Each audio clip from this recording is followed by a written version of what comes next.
بسم اللہ الرحمن الرحیم، اللہم صلی علی محمد وعلی آل محمد۔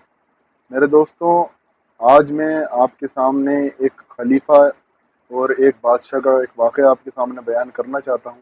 اس کی وجہ سے کیا ہے، آپ کے سامنے مسئلہ کلیئر ہو جائے گا کہ بادشاہ اور خلیفہ کے اندر جو ہے بنیادی فرق کیا ہے، اس کی بھی جو ان کے اثرات ہوتے ہیں، جو ان کے کیریکٹر ہوتا ہے وہ کیا ہوتا ہے، وہ بھی آپ کے سامنے بات واضح ہوگی انشاءاللہ تعالی۔ آج کی جو ہماری قسط ہے، یہ جو ہمارا پارٹ ہے، یہ تیسرے نمبر کا پارٹ ہے اسی جو سلسلے کا۔ انشاءاللہ سب سے پہلے میں حضرت عمر فاروق رضی اللہ تعالیٰ عنہ کا ایک واقعہ آپ کے سامنے رکھتا ہوں۔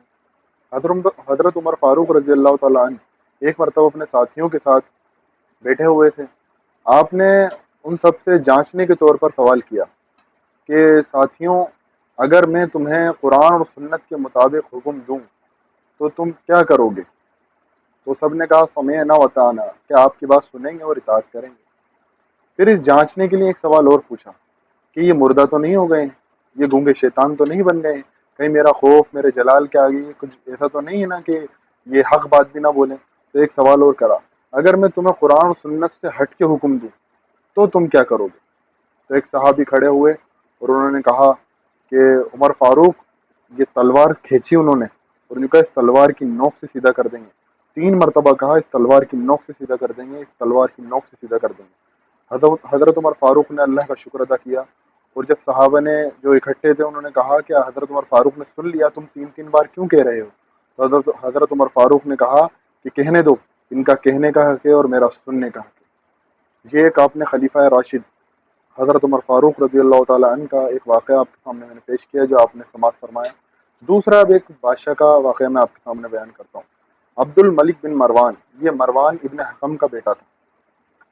یہ اس کے بارے میں تاریخ میں آتا ہے کہ یہ بہت عبادت گزار نمازی پرہیزگار تھا۔ یہ مسجد نبوی کے اندر رہا کرتا تھا، نماز پڑھتا تھا، قرآن کی تلاوت کرتا تھا۔ جب اس کا باپ مروان ابن حکم نے اس کو جو ہے جانشین بنانے کی سوچی تو قاصد بھیجا کہ جاؤ اور مدینہ میں جا کے مروان عبد الملک بن مروان کو بتا دو کہ آنے والا اب وہ خلیفہ اور بادشاہ وہ ہوگا۔ تو قاصد جب عبد الملک بن مروان کے پاس مدینہ پہنچا تو اس وقت وہ قرآن مجید کی تلاوت کر رہا تھا۔ اس وقت قاصد نے کہا کہ عبد الملک بن مروان، اب آپ امیر المومنین ہو چکے ہیں۔ تو پھر اس نے قرآن کو بند کیا جیسے ہی یہ خبر ملی اور کہا حاذا فراق بینی و بینک، کہ آج سے قرآن مجید کی طرف اشارہ کر کے آج سے تیرے میرے بیچ جدائی۔ اب میں نہیں پوچھوں گا کہ قرآن مجید مجھے کس طرح سے حکومت کرنے کا جو ہے آرڈر دیتا ہے یا سنت مجھے کس طرح سے بتاتی ہے۔ اب میرا اقتدار ہے، میں چاہوں جیسے چاہوں اس طرح سے میں حکومت کروں گا۔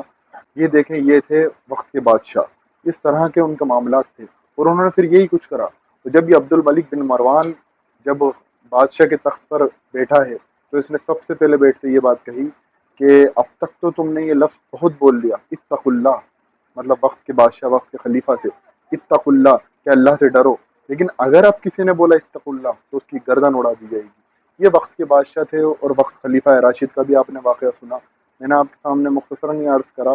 میں بھی چاہتا ہوں کہ آپ سب جو ہے بھرپور اسٹڈی کریں، خلافت و ملوکیت بک کی بھی، اور مقصد حسین کتاب ہے اس کی بھی آپ بک اسٹڈی کریں۔ زیادہ سے زیادہ اس جو ہے ٹاپک کو، اس ثانیہ کو، اس واقعے کو سمجھنے کی کوشش کریں اور سمجھیں حضرت امام حسین رضی اللہ تعالیٰ عنہ کی تحریک کیا تھی۔ میں مختصراً آپ کے سامنے یہ کچھ ویڈیو لا رہا ہوں، آپ اس کو اگر مختصراً سنتے رہیں گے، وقتاً فوقتاً سنتے رہیں گے، انشاءاللہ پارٹ در پارٹ آپ اس کو سنتے رہیں گے، تو میری کوشش یہ ہے، اللہ سے امید یہ ہے کہ یہ واقعہ آپ کے سامنے کلیئر ہو جائے گا۔ اور انشاءاللہ اب آنے والی ویڈیو میں کچھ واقعات اور آپ کے سامنے پیش کروں گا انشاءاللہ۔ پھر امام حسین رضی اللہ تعالیٰ عنہ کی شہادت کے اوپر کچھ تفصیلی گفتگو بھی آپ کے سامنے رکھنے کی کوشش کروں گا۔ وآخر دعوانا ان الحمد للہ رب العالمین۔